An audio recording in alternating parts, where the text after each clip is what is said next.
In 2056, the world's environment has deteriorated beyond a critical state. Only the rich can afford to live in air domes, which filter the contaminated outside air. Big corporations have replaced governments and states, and conflicts are solved by their corporate armies. All attempts to find refuge in space have failed. The Nebra Corporation owns Rubicon, the last extraterrestrial research base still searching for solutions to the environmental crisis. One day, Nebra sends Commander Hannah and chemist Gavin to check on Rubicon by traveling on the Navicon shuttle. However, reaching Rubicon gets complicated because for some reason it isn't at the coordinators that appear on the screen. Hannah has to pull a very dangerous maneuver to get the shuttle to lock with the station, where the crew thinks the mistake comes from the Navicon systems. They also aren't very happy to notice Hannah is military, as proven by the chip on her neck. After requesting a report to know why the Navicon lost course and seeing the algae farm, Hannah settles in her room and calls her sister Knopf, who is also in the military. Both of them grew up poor and became soldiers just for the pay. Sadly, the conversation is cut short when Knopf is called over to take care of an emergency. Later, the crew of the Rubicon has a toast to celebrate that most of them get to return to Earth now that Hannah and Gavin are here to replace them, and 3 more people should be flying in soon. The head of the research team, Dr. Dmitri, is friendly and invites them to play cards, but his son Danilo is hostile towards Gavin because he's from a rich family that lives safely in a dome. Hannah interrupts their argument before it can escalate, then goes to see the report the crew has brought her. It turns out the flight route for tomorrow has been changed because of a strange fog cluster in the northern hemisphere, right over the city where most Green Fighters activists are located. There have been hundreds of casualties already, and this upsets Gavin, who used to be part of that activist group as well. Hannah approves the new flight route before going after Gavin, who has fled to the communications room to try to access Earth's news reports to no avail. Reminding him she has direct contact with Nebra, Hannah points out she could make some calls, but Gavin turns her down because he doesn't trust intel that comes from the corporations. The next day, the entire crew leaves except for Dmitri, Gavin, and Hannah. Danilo takes some other cultures with him as requested by Nebra, and Dmitri swears they'll last the entire flight, but his demeanor is kinda awkward. Afterward, Hannah calls her superiors to give them an update, pointing out the mother cultures they've sent have probably been manipulated. The Nebra bosses don't care anymore. They inform Hannah there's been a change of plans and she must get the Icarus plan ready in a few days, so Hannah will have to work faster on studying how Dmitri has managed to create an algae system that provides air and food. This is easier said than done, because whenever Hannah tries to take a closer look at the farm in secret, Dmitri is there to be sure she isn't touching anything she shouldn't. Sometime later, they receive a message from the crew, who are still in transit. They're running blind and unable to contact any base on Earth, so Hannah tries to call herself, but she doesn't get an answer either. Thinking it may be a problem with the optical unit not sending a signal, Hannah decides to spacewalk to check their systems, but it's too late. The crew screams through the intercoms, saying they're burning down before the connection is lost. When Hannah turns around, she discovers Earth is getting completely covered by a brown fog. When she returns to the station, Hannah tries to contact ground control again, to no avail. Dmitri grieves his son and Hannah goes to check her personal tablet to find a message from Knopf, who explains Earth is in the middle of chaos and all units are being called back to evacuate people to bunkers. 2 days pass and Hannah is still unable to contact anyone.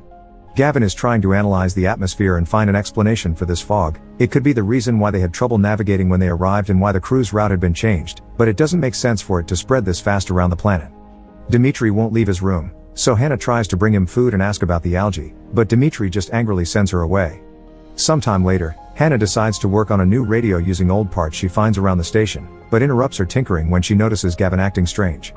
It turns out the computer has finished the analysis of Earth's atmosphere, and the results have scared him into wanting to end things for himself. Hannah rushes to help and Dmitri finally comes out because it's an emergency, so the two of them manage to give Gavin CPR to keep him alive. Afterward, an unconscious Gavin is taken to the infirmary so Dmitri can give him proper treatment, although he doesn't truly care if Gavin lives or not. Hannah calls him out for his attitude and reveals she knows the algae system is more advanced than what his reports say, which gets Dmitri to admit he's been hiding information because he thinks she's spying. When Hannah points out it's not spying if the project belongs to Nebra because they funded it, Dmitri gets angry and explains the project's his and Danilo's. When Gavin wakes up later, he rushes to the computers and explains to the others what he's discovered. The fog is toxic, which means everyone on Earth is dead. At that moment, Gavin begins having a panic attack, so Dmitri sedates him before telling Hannah they're safe here in the station. The algae project was successful, meaning they should have air and food to survive for a long time. Hannah decides to continue working on that radio, because surely there must be survivors in the domes. After another spacewalk to redirect the antenna, Hannah finally gives the radio a try, but once again they get no answer. When Gavin wakes up, he explains the fog probably comes from a chain reaction caused by the permafrost gases that environmentalists have been warning people about for years. There are some bunkers with oxygen tanks that may have survived, but those refugees will die as well once supplies run out. Gavin hates the idea of living forever in this metal can with only 2 other people, but fortunately, Dimitri stops him from doing something drastic again by pointing out that if he dies, so will Hannah and Dimitri. It turns out the system is designed for a crew of 6, the people produce CO2 and the system converts it back into oxygen. The bare minimum for efficient gas exchange is 3 people.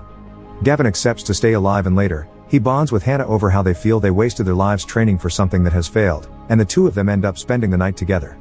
Some weeks later, Hannah discovers a weird brown color on the algae farm.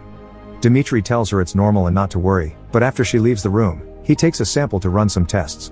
The results clearly bother him, but instead of telling the others, he invites them to have a night of gambling and drinking. Gavin finally learns Hannah was spying for Nebra, and Dimitri explains why he had sent fake samples with Danilo.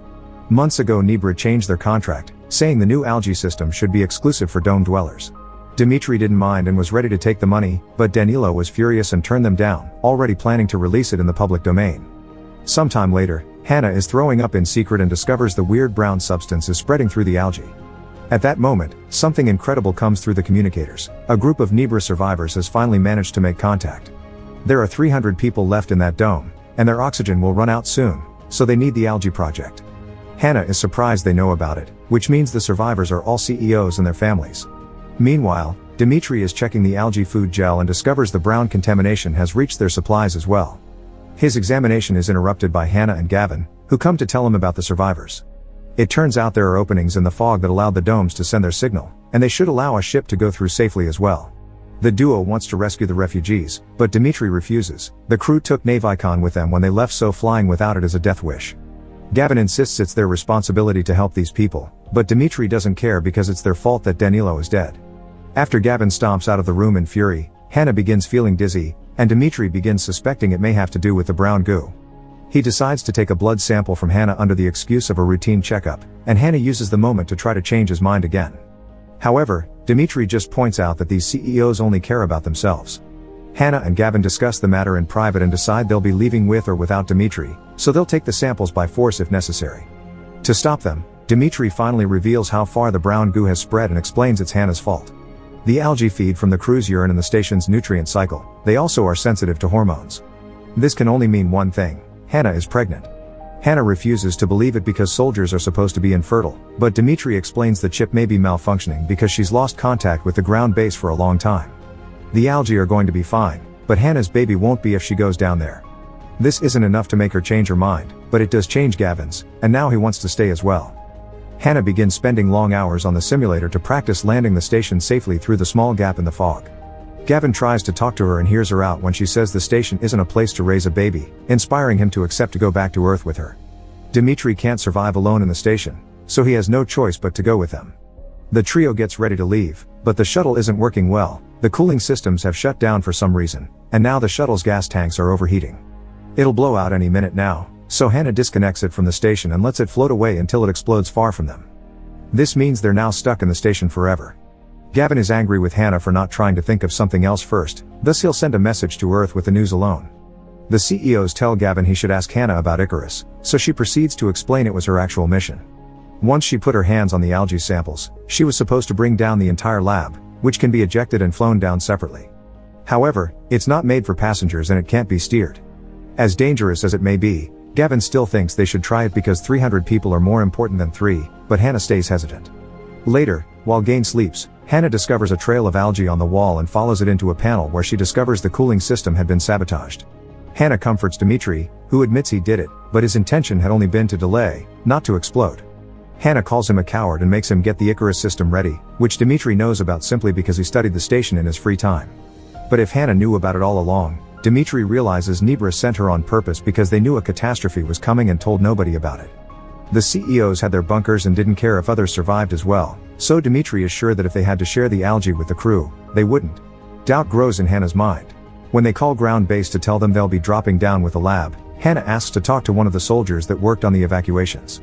The representative explains the bunker has limited space for the CEOs and their families, so after the soldiers finished their duty, they were left outside. This means Knopf is dead, and a devastated Hannah leaves the room to have a breakdown in private. Gavin finds her later and tries to convince her to finish the mission, but Hannah has changed her mind and refuses to save the lives of people who see other humans as cannon fodder. The station is a better life for her baby than the slum, but Gavin will never understand that. It's easy for him to talk about changing the world when he had daddy's money to back up his projects. Afterward, Hannah works on removing the chip from her head before resting, but her nap is interrupted by some weird noises. It's Gavin, who has tied Dimitri up and is planning to drop the lab with or without Hannah. Seeing no other choice, Hannah joins them, but at the last second, she pushes Gavin away and tears off the Icarus system. She knows how to fix it but she won't, so a furious Gavin leaves while Hannah frees Dimitri.